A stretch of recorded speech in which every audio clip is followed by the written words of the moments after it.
السلام علیکم ورحمۃ اللہ وبرکاتہ۔ شیخ محترم، ابھی جو غزہ کے حالات چل رہے ہیں اس تعلق سے ہمارے یہاں مطلب پونا میں معاملہ ایسا چل رہا ہے کہ لوگ بول رہے ہیں کہ مطلب ایک اجتماعی طور سے ایک تحریک چلائی جا رہی ہے کہ جمعرات کے دن روزہ رکھا جائے گا غزہ کے لوگوں کے حمایت میں کہیں، یا ان کے لیے دعا کرنے کے لیے کہیں، یا اس طرح سے دعا نہیں، اجتماعی دعا نہیں، بس ان کے لیے روزہ رکھا جائے گا۔ تمام مسلمانوں سے اپیل کی جا رہی ہے کہ تمام لوگ جمعرات کے دن روزہ رکھے، سولیڈارٹی دکھانے کے لیے غزہ کے ساتھ۔ تو اس تعلق سے اس طرح سے روزہ رکھنا کیسا ہے، اور اجتماعی طور سے اس طرح سے مطلب سب لوگ مل کے روزہ رکھیں تو یہ کیا جائز ہے، یا اس کا کیا حکم ہوگا؟ وعلیکم السلام ورحمۃ اللہ وبرکاتہ۔ بسم اللہ الرحمن الرحیم وبہ نستعین وصلی اللہ علی نبینا محمد وعلی آلہ وصحبہ اجمعین وبعد۔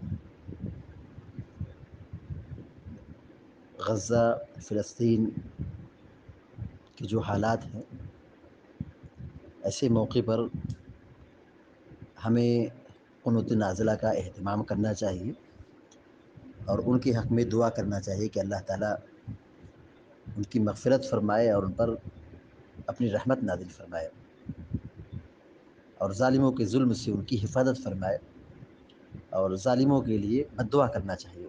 یہ کرنے کے کام ہیں۔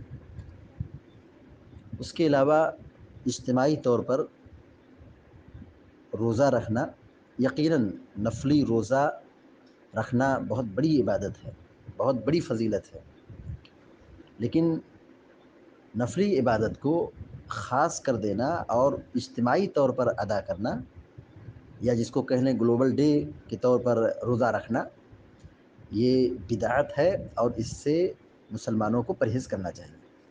مسئلہ یہی ہے کہ عوام یا مسلمانوں کے اندر دینی بیداری اور دینی علم کا شعور نہیں ہے، بس جو جیسے ان کو بیوقوف بنا دے لوگ اس کی طرف مائل ہو جاتے ہیں۔ ضرورت ہے کہ لوگ سنت کی طرف لوٹیں، نبی علیہ الصلوۃ والسلام کی تعلیمات کی طرف لوٹیں۔ نبی علیہ الصلوۃ والسلام کے زمانے میں بھی مصیبتیں آئیں، پریشانیاں آئیں، مکی زندگی میں، مدنی زندگی میں، لیکن کیا صحابہ کرام ایسا ہی نفلی طور پر، اجتماعی طور پر نفلی روزہ رکھتے تھے؟ نہیں، قطعاً نہیں۔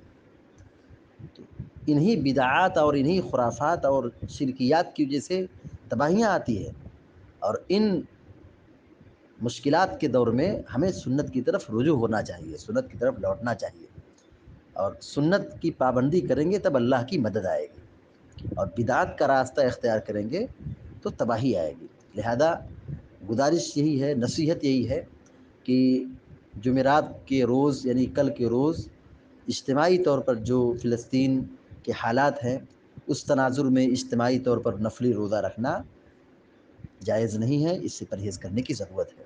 اللہ تعالیٰ سے دعا ہے کہ اللہ تعالیٰ ہم سب کو سنت کی توفیق دے اور بدعات اور خرافات سے بچائے، آمین رب العالمین۔